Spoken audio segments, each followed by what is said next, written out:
All right, so we're going to go over metabolisms today. Now, metabolism is one of those words that I know many of you use, and I really don't know anyone who knows what the fuck is a metabolism. All right, so here's what we're going to go over. Metabolism. First of all, get this. You're not a victim of your metabolism. You're the creator. You create this whole situation. So if you like the situation you're in, it's because you created it. You have a lifestyle that supports it. If you don't like the situation you're in, guess what? You created that too. All right, so what we're going to look at today is metabolisms, plural. Because very often we hear people refer to it, and I'll give you a good example of what I'm talking about. You may see somebody walking down the street who's just morbidly obese. And you might think to yourself, poor guy, he must have a slow metabolism. And then you might see, you know, one of those skinny women walking down the street. And of course you think to yourself, bitch, she must have a fast metabolism. Well, it's not metabolism per se, because that is a misnomer. It's metabolisms, plural, because there are literally thousands of metabolisms that occur within the human body. Every chemical reaction, every entity within the body has its own metabolism. So it's clearly metabolisms. All right, so we're going to take a look at the 7 most influential metabolisms, particularly in reference to fitness. All right. So when we look at the average woman, we know that the average woman burns approximately 1,400 plus calories per day. And we're going to take a look at a breakdown of how that pretty much happens. And we're going to start with the basal metabolic rate.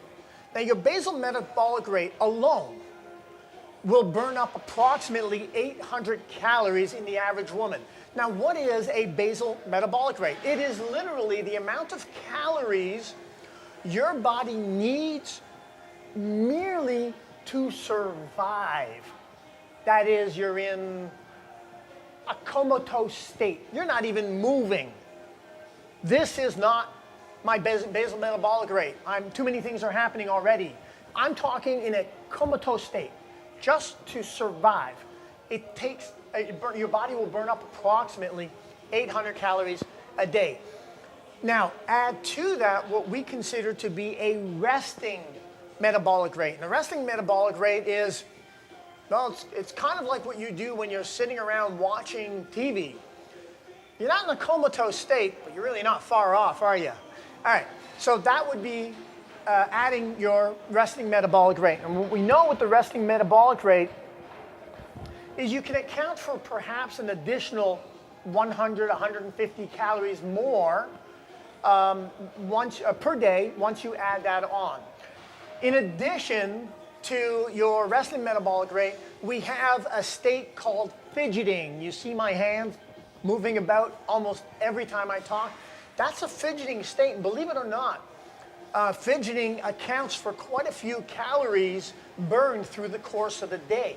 Now, if you really want to have a good analogy of understanding the effects of fidgeting, look no further than adults versus teenagers. Here's my rendition of an adult on the phone. Yeah, yeah, all right, yeah. Well, I mean, adults have perfected how not to expend energy. Now, here's my rendition of a teenager on the phone. Oh my God, no, you're not gonna believe. Oh, fuck. Oh yeah. No, this is a guy too. It's not even the girls yet, right? I know. No. Wait. Hold on. Oh, did you get it yet? Did you get it? Okay. But that's what happened. And that's your classic teenager. They don't freaking stop. But believe it or not, as we age, we might have mastered how not to fidget or expend energy, but that's really not working in your favor. All right, after we have the fidgeting state accounted for, we can now look at digestion. And this is really fascinating. You might be talking yourself through the amount of calories that you're consuming, but did you realize that your body actually has to burn calories just to digest the calories you just ate? Pretty cool. All right, so it depends what you ate. It depends how frequently you eat. That will affect your digestive metabolism. So the more frequently we eat, the more we activate this metabolism, and thus the more calories we burn. It's a huge part of the equation, so something that becomes vitally important when we're trying to reduce body fat. And then, of course, there's daily activities. Now, in daily activities, we're not talking about exercise, we're talking about your daily activities. For example, when you go to the shopping center, do you park right next to the door, or do you park somewhere that might be further away and you don't care because you'll walk it? Do you take the escalator or the stairs? When you go to the office, do you take the escalator or the elevator or the stairs? All of this is just throughout the course of your day, your daily activities. So the more active you are, the more calories you'll be expending. Then, of course, there is exercise. And yeah, we certainly do hope that you're throwing exercise into the equation, because exercise can easily burn or account for 15% of a caloric increase. But it also depends on what type of exercise you're doing. And what I mean by that is, here's what we do know. You can do 1 hour of cardio versus 1 hour of intense gymnastic weight training exercises. And there's a world of difference of what happens once you stop. For example, you could be on a treadmill, elliptical trainer, what have you, or any one of these apparatuses that show you how many calories you're burning, and let's say they're accurate. They're really not, but it doesn't matter. It's going to come up with a number, right? And so let's say it comes up with a number and you just burned off, let's say 350 calories in your 1 hour on your treadmill. Does that mean the moment you hit stop on your treadmill that you actually stop burning calories? No. It just means the electronic device you were on stopped counting. But believe it or not, your metabolisms, particularly your muscle metabolism, doesn't just stop and go back to normal. It actually takes time for it to wind down. And here's what we do know. Through moderate cardiovascular exercise, your muscle metabolism will remain elevated for 20 to 60 minutes after cessation of exercising on that machine, which is awesome. That means for another additional 20 to 60 minutes, you're still burning off calories. That's a good thing when you're trying to lose, particularly body fat. But here's the comparison that might shock you. When you do high intensity weight training and body weight exercises,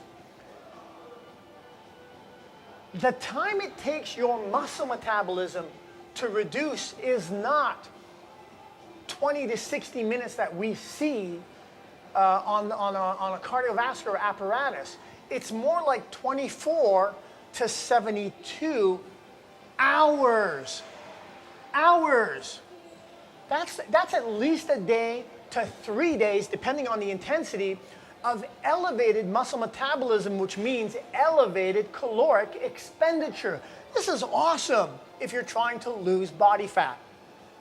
So there's really no comparison when you're trying to lose body fat. A lot of you are told cardio, cardio, cardio, but I promise you, just rest assured on this one, intense weight training with body weight exercises, and of course, intense cardio. Just the intensity is what has to be elevated. Makes a world of difference. And that accounts for yet another aspect of the metabolisms, and that's a category we call glycogen. So the glycogen category is how much energy does it take to replenish the breakdown to the muscles as a result of exercise. So it should make sense that the more intense the exercise session was, the more breakdown there's going to be. Thus, there will be more energy used through that glycogen stage of replenishing and repairing the damage caused from the exercise. All right, so there you have your explanation for metabolisms, plural. Please stop walking around ignorant using that word metabolism in a singular format, thinking that you understand what it means.